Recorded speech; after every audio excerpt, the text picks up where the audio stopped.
आज हम class 10th chapter 1 प्रकाश का परिवर्तन पढ़ेंगे, जिसमें हम 15 बहुत ही महत्वपूर्ण ऑब्जेक्टिव क्वेश्चन देखेंगे कि किस तरह से बोर्ड एग्जाम में ऑब्जेक्टिव क्वेश्चन पूछा जाता है। तो आज की क्लास को हम स्टार्ट करते हैं।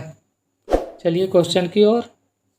सबसे पहला क्वेश्चन है, सर्च लाइट का परावर्तक सतह होता है। सर्च लाइट का परावर्तक सतह कैसा होता है? अवतल होता है, उत्तल होता है, समतल होता है या तीनों होता है? तो सर्च लाइट का परावर्तक सतह जो होता है वह अवतल होता है, इसलिए कि अवतल दर्पण जो है छोटे से छोटे वस्तु को बड़ा कर दिखाता है। तो इसका ऑप्शन नंबर ए सही होगा। क्वेश्चन नंबर सेकंड देखिए। क्वेश्चन नंबर सेकंड है, प्रकाश की किरणें गमन करती है। प्रकाश की किरणें कैसी गमन करती है? सीधी रेखा में, टेढ़ी रेखा में, किसी भी दिशा में या ये सभी में? तो प्रकाश की किरणें जो है हमेशा सीधी रेखा में गमन करती है, तो इसका ऑप्शन नंबर ए सही होगा। प्रकाश हमेशा ऐसी गमन करती है, ऐसी सीधी रेखा में।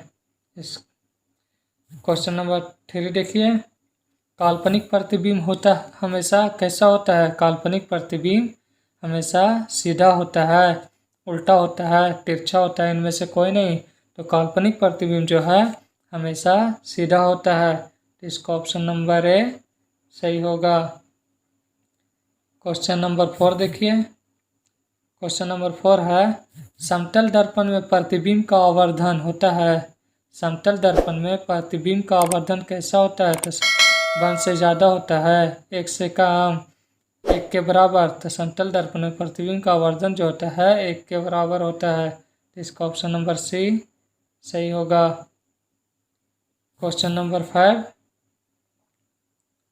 क्वेश्चन नंबर 5 है, उत्तल दर्पण में परावर्तक सतह पर लंबवत किरणें फोकस पर अभिसारित होती है, अपसारित होती है, समांतर हो जाती है, अपसारित हो जाती है। तो उत्तल दर्पण में परावर्तक सतह पर लंबवत किरणें फोकस पर अपसारित हो जाती है, तो इसका ऑप्शन नंबर डी सही होगा।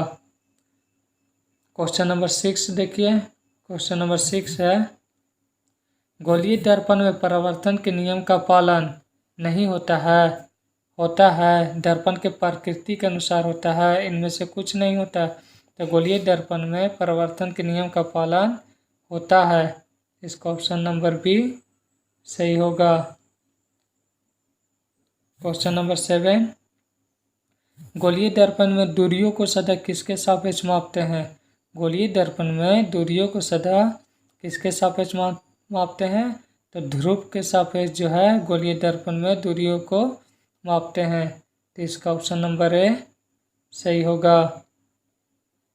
Question number 8। क्वेश्चन नंबर 8 है, अनंत पर स्थित किसी बीम का प्रतिबिंब अवतल दर्पण के फोकस पर बनता है, उसका आवर्धन होगा। अनंत पर स्थित किसी बीम का प्रतिबिंब अवतल दर्पण के फोकस पर बनता है, तो उसका आवर्धन जो होगा वह 0 होगा। m=0। m जो है यहाँ पर मैग्नीफिकेशन यानी आवर्धन को इंग्लिश में मैग्नीफिकेशन कहते हैं और मैग्नीफिकेशन को m से डिनोट किया जाता है, इसलिए m=0 होगा। इसका ऑप्शन नंबर ए सही होगा। क्वेश्चन नंबर 9, मोटर गाड़ी के चालक के सामने लगा रहता है।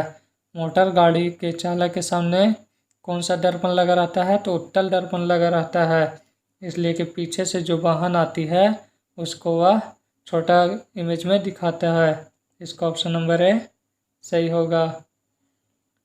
Question number 10। क्वेश्चन नंबर 10 है, एक अवतल दर्पण में वस्तु की स्थिति फोकस और ध्रुव के बीच हो तो प्राप्त प्रतिबिंब होगा।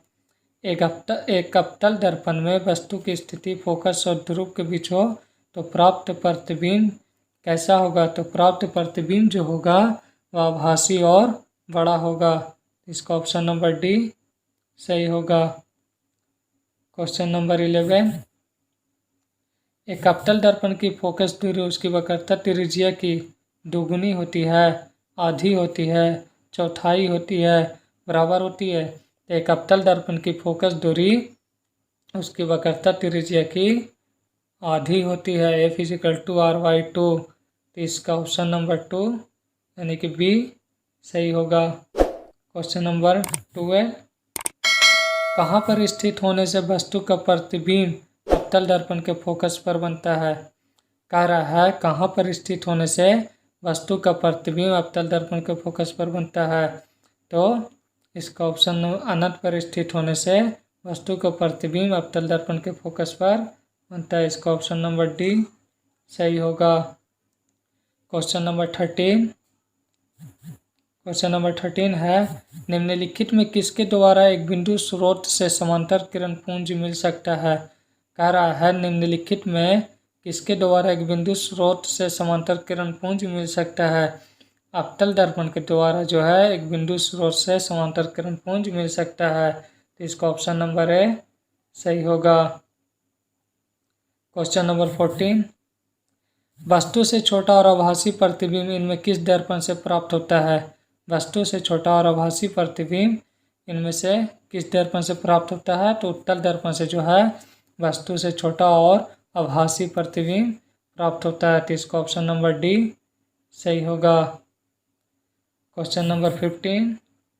क्वेश्चन नंबर 15 है कौन सा लेंस अपसारी लेंस कहलाता है। कह रहा है कौन सा लेंस अपसारी लेंस कहलाता है। तो अवतल लेंस जो है अपसारी लेंस कहलाता है। Very very important question.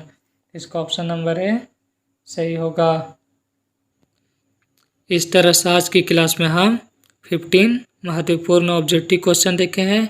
इससे पहले भी हम 2 पार्ट पढ़ा चुके हैं।